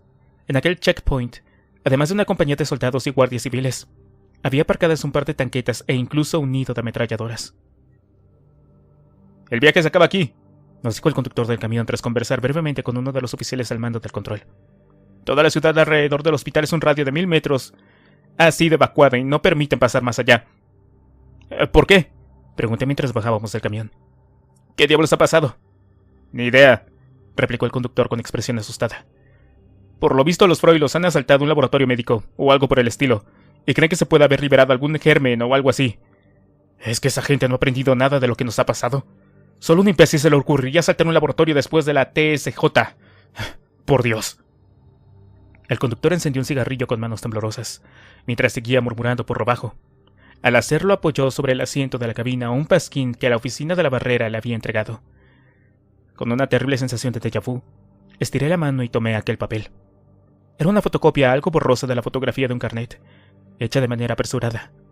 Bajo la fotografía, en caracteres gruesos se ponía «Se busca», y debajo aparecía una advertencia en la que se conminaba a quien viera a aquella persona que no se acercara a ella y avisara a las fuerzas militares. De forma mecánica, le pasé el pasquín a Víctor. Un sudor frío me resbalaba por la espalda mientras una sensación de fatalidad me envolvía. La persona que aparecía en aquel cartel era Lucía. Capítulo 50. No sé cómo nos alejamos de aquel checkpoint. Durante los 5 minutos siguientes, mi mente estuvo demasiado bloqueada como para ser consciente de lo que pasaba a mi alrededor. ¿Lucía, un agente de los Froilos? Eso era imposible, mierda. Mi chica era totalmente ajena a las tensiones políticas de la isla. Maldita sea, ella ni siquiera sabía muy bien de qué iba aquella historia entre Froilos y republicanos como para meterse en ello. ¿Y si hubiera decidido hacerlo? ¿Me lo habría contado o no? Las ideas se agolpaban en mi mente en un remolino infinito. ¡Oye! ¡Atiende! Víctor chasqueó los dedos delante de mis ojos. Puedo entender que estés abrumado, pero si de verdad querrás ayudar a Lucía y a Sor Cecilia, entonces será mejor que te pongas las pilas. Nos necesitan a los dos al 100%. ¿De acuerdo? Claro que sí, respondí después de respirar profundamente. Por supuesto que sí. Mierda. ¿Qué vamos a hacer? Lo primero es encontrar a Lucía, evidente, dijo el ucraniano. Y después, tratar de aclarar este embrollo, si es que podemos. ¿Y cómo pretendes encontrarla en medio de este caos? Dije señalando al puesto de control donde un camión entero de efectivos antidisturbios acababa de llegar en esos momentos. Media isla debe de estar buscándola ahora mismo y la otra media debe de estar aconjonada, pensando que los Froilos están a punto de invadirlos. Bien, ¿por qué no empezamos por nuestra casa?, apuntó Víctor. Es el sitio más lógico. No teníamos muchas alternativas, así que accedí a lo que proponía el ucraniano. Al principio el conductor del camión se negó a redondo a llevarnos a nuestro domicilio en el hotel reconvertido. Sin embargo, tras mantener una breve charla con Víctor lejos de miradas indiscretas, se mostró súbitamente mucho más cooperativo. Quizá el pequeño rasguño de navaja que se adivinaba en su cuello tuviera algo que ver con aquel repentino cambio de actitud. No me sorprendió encontrar un URO del ejército estacionado delante de la puerta de nuestro edificio.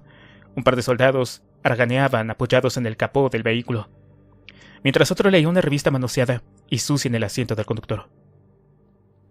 «Están vigilando», le susurré al ucraniano cuando el camión se detuvo. «No creo que Lucía se acerque por aquí, con estos tipos merodeando». «Por supuesto que están vigilando.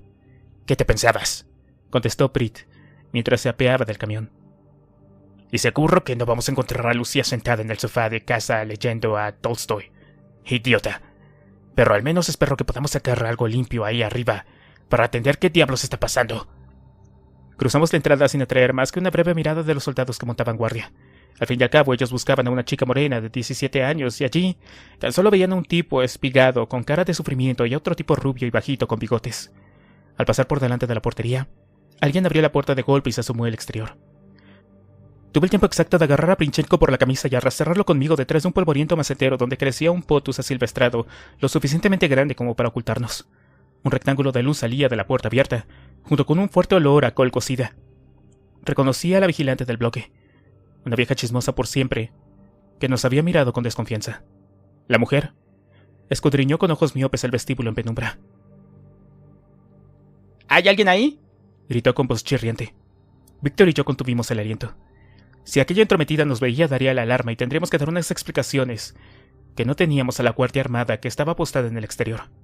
Tras unos instantes de tensión, la portera se dio la vuelta y, refunfuñando por lo bajo, volvió a entrar en su cubil. Solté un suspiro de alivio. Había faltado poco. Tras dejar el vestíbulo atrás, subimos las escaleras procurando no llamar la atención de nadie. La presencia de tropas armadas en la puerta parecía haber atemorizado a nuestros vecinos, pues no vimos ni un alma en las escaleras normalmente abarrotadas.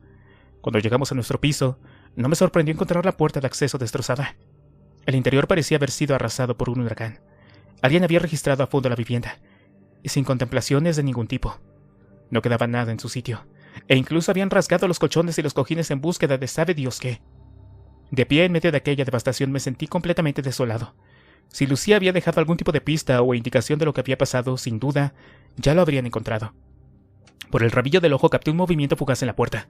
Actuando por puro instinto, desenfundé la Glock y apunté hacia la entrada, preparado para defenderme de cualquier posible atacante. Sin embargo, el maullido desolado que lanzó un pequeño borrón naranja me hizo bajar el arma de inmediato. ¡Lúculo!, grité alborazado, mientras mi gato persa se lanzaba de un salto a mis pies. Aquel vibrón tenía un aspecto estupendo y mientras lo cogía en mis brazos, me dio la sensación de que había engordado algo más. Le rasqué la barriga e inmediatamente comenzó a ronronear con expresión extasiada. Me detuve de golpe, lo cual me valió una mirada airada de Lúculo. Contemplaba con detenimiento el collar del gato. En todos los años que había pasado, Lúculo conmigo siempre había llevado un sencillo collar antiparasitario de color negro. Sin embargo, en aquel momento llevaba atado un torno al cuello, una correa de cuero rojo que yo conocía muy bien. La conocía muy bien porque no era una correa, sino una pulsera, que yo le había regalado a Lucía tiempo atrás. Temblando de emoción, desaté la correa del cuello del gato y la hice girar en mis manos, bajo la expectante mirada de Princhenko. Al darle la vuelta a la pulsera de cuero, en su cara interior pude ver que había algo escrito con la familiar letra de Lucía. Era tan solo una palabra, algo que tan solo podría ser comprendido por Víctor Princhenko o por mí mismo. Dentro de la pulsera estaba escrito: Corinto. Capítulo 51. Nos llevó casi 2 horas llegar al puerto de Tenerife. En primer lugar tuvimos que hacer auténticas filigranas para salir del edificio sin que nos viera nadie. Después tuvimos que dar un amplio rodeo para evitar los controles. ya que Víctor opinaba que tan solo era cuestión de tiempo que alguien relacionara a Lucía con nosotros y comenzaran a difundir nuestras fotos por todas partes. Tuve que darle la razón. Además, el plazo de 1 hora que nos había concedido el oficial del aeropuerto ya hacía rato que había expirado. Técnicamente, en ese momento Víctor y yo éramos desertores y fugitivos. No era aquel el recibimiento triunfal que me había imaginado durante el vuelo de vuelta, pero al menos estábamos vivos y libres. Cuando finalmente llegamos al aeropuerto ya habíamos establecido un plan de actuación. Sospechábamos que Lucía se refugiaba en uno de los cientos de veleros que amarraban en la rada. Tan solo nosotros conocíamos el nombre de Corinto, el barco que me había llevado hasta Vigo y hasta Víctor. Y por eso Lucía nos había dejado aquel mensaje tan críptico, que solo podía referirse a un velero. Pero no teníamos ni la menor idea de en cuál de ellos. Yo sospechaba que mi chica habría sido lo suficientemente lista como para dejarnos otra pista que nos llevara hasta ella, pero que no fuese excesivamente evidente. Pero al llegar al puerto nuestros ánimos se derrumbaron. Había literalmente cientos de barcos de vela fondeados al abrigo de la rada, además de docenas de enormes cargueros y buques de guerra oxidándose bajo la brisa. Miles de refugiados habían llegado a cuentagotas en aquellos barquitos. Cuando el combustible empezó a escasear, el gobierno de la isla los había organizado en forma de una pequeña flota pesquera, que todas las mañanas salía a fanear para alimentar a la siempre hambrienta multitud apiñada en Tenerife. Para un enamorado de los barcos como yo, resultaba tragicómico ver a aquellos pura sangre del viento medio enterrados bajo redes, aparejos y nazas, pero no quedaba otro remedio si se quería evitar la hambruna. Sin embargo, por más que me esforzaba, no podía localizar un buque similar al Corinto. ¿Y ahora qué?, me preguntó Prit, nervioso, mientras vigilaba el movimiento de los trabajadores del puerto desde nuestro escondite, entre 2 montones de contenedores abandonados en una esquina de un espigón. ¿En cuál de todos esos estará? Si lo supiera, no estaríamos aquí perdiendo el tiempo, respondí malhumorado, mientras sujetaba como podía al lúculo, que no dejaba de pegar tirones. Mientras mi mente discurría a toda velocidad, mis ojos recorrían toda la rada en búsqueda de alguna señal, pero por más que me esforzaba no veía nada que me recordara al Corinto. Justo cuando estaba a punto de dejarlo por imposible, mi mirada se detuvo en un pequeño velero fondeado en un extremo del puerto. Parpadeé un par de veces para estar seguro de lo que estaba viendo, y entonces sonreí, porque en la punta del palo mayor de aquel barco colgaba, a guisa de bandera, un viejo y descolorido traje de neopreno. Capítulo 52. El barco se llamaba Cocodrilo II, y era un viejo velero de 8 metros y un solo palo. En tiempos debía de haber sido una auténtica joya, pero cuando Víctor y yo nos acercábamos remando en una chalana, comprobamos que tenía un aspecto bastante deteriorado. Su dueño original era seguramente un enamorado del mar, y había mimado a conciencia aquella embarcación, cosa que aún se notaba en los acabados de teca o en los elegantes y funcionales winches de acero. Pero largos meses sirvieron como barco de pesca en manos menos cuidadosas, en las que habían pasado una gran factura al buque. El aparejo estaba mal enjarciado, y los cabos enrollados de una manera tan chapucera que arrancarían gritos de espanto a un navegante de verdad. Toda la parte de proa estaba sepultada bajo una espesa capa de redes de distinta malla y grosor, y el barco se desprendía un penetrante tufo a pescado podrido.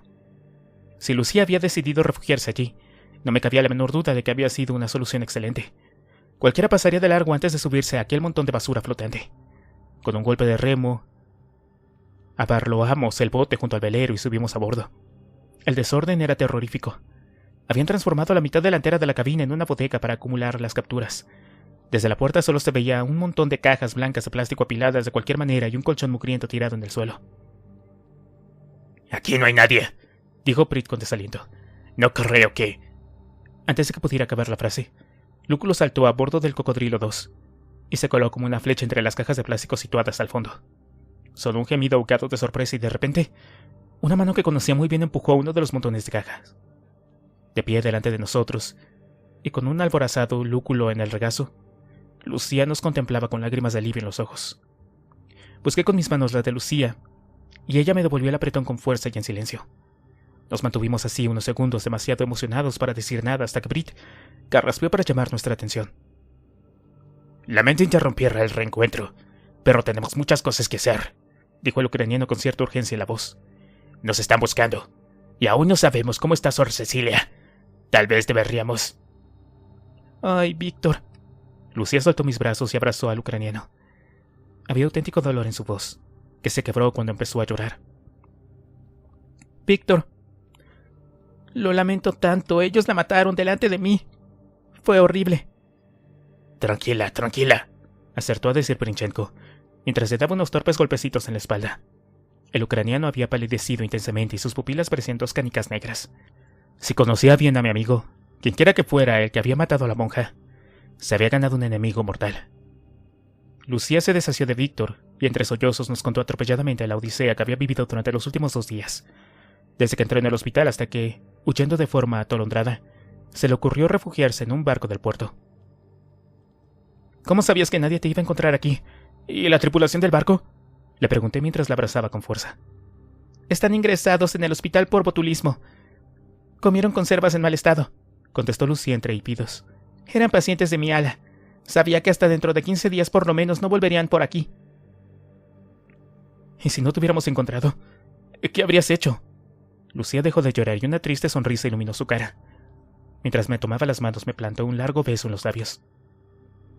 Estaba segura de que tú vendrías, dijo con serenidad, mientras me miraba de hito en hito. Era lo único que...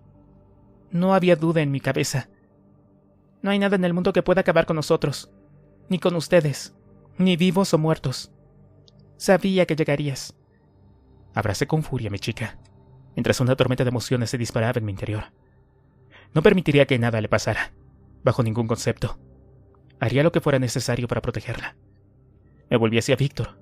El ucraniano estaba sentado en el borde de las escaleras de la cabina, con los brazos caídos y una expresión derrotada en el rostro. No solo había perdido a su mejor amiga, sino que además le habían robado la posibilidad de la venganza. Para él la partida había tenido un amargo final. «Víctor», dije, mientras me arrodillaba a su lado. «No puedo permitir que te derrumbes ahora. Te necesitamos, amigo. Somos camaradas, ¿recuerdas?» El ucraniano levantó sus ojos vidriosos hacia mí. Vi como una chispa de vida renacía en el fondo de su mirada, cuando le di un fuerte apretón de manos. «Fatalis», dijo, con una sonrisa amarga en la boca. «Es lo que hay». «Fatalis», respondí yo, también con media sonrisa. «Pero te prometo que haremos que eso cambie dentro de muy poco. Te lo juro». Capítulo 53.